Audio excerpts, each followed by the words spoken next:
Veneto Macchine. Food Technologies. Oggi vi presentiamo una linea di frittura completamente automatica, progettata per la produzione di dolci di carnevale come crostoli e ricciole. Un impianto completo, ad alta produttività e altamente efficiente, pensato per lavorare in continuo con qualità costante.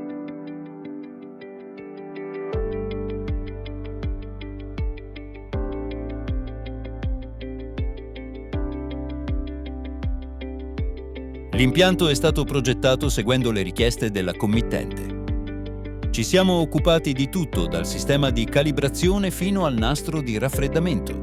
Tutto è connesso e collegato in rete al gestionale aziendale.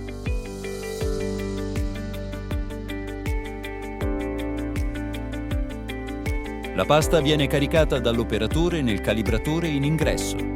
Il sistema permette di regolare con precisione lo spessore della pasta grazie ai rulli di laminazione, garantendo uniformità costante sul prodotto finale.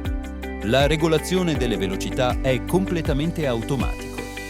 Da ricetta è possibile regolare la larghezza e la lunghezza dei prodotti così da avere il giusto prodotto in uscita. Uno dei punti di forza di questa linea è la versatilità. Con lo stesso impianto è possibile produrre sia crostoli che ricciole, utilizzando lo stesso sistema di frittura. Le ricciole in particolare rappresentano una vera novità.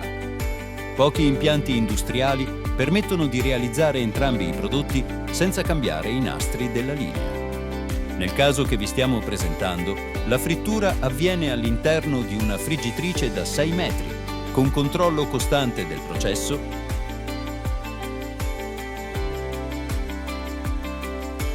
L'olio di frittura viene mantenuto pulito grazie al filtro a carta automatico. Dopo la frittura, il prodotto passa attraverso il nastro di raffreddamento, in modo tale da prepararsi ai trattamenti finali.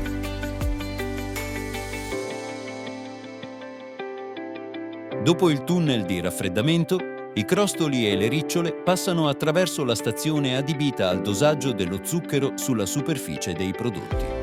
In questo impianto sono presenti 2 sistemi di dosaggio, il primo dedicato allo zucchero semolato, il secondo specifico per lo zucchero a velo. Il risultato è una produzione continua, stabile e completamente automatica.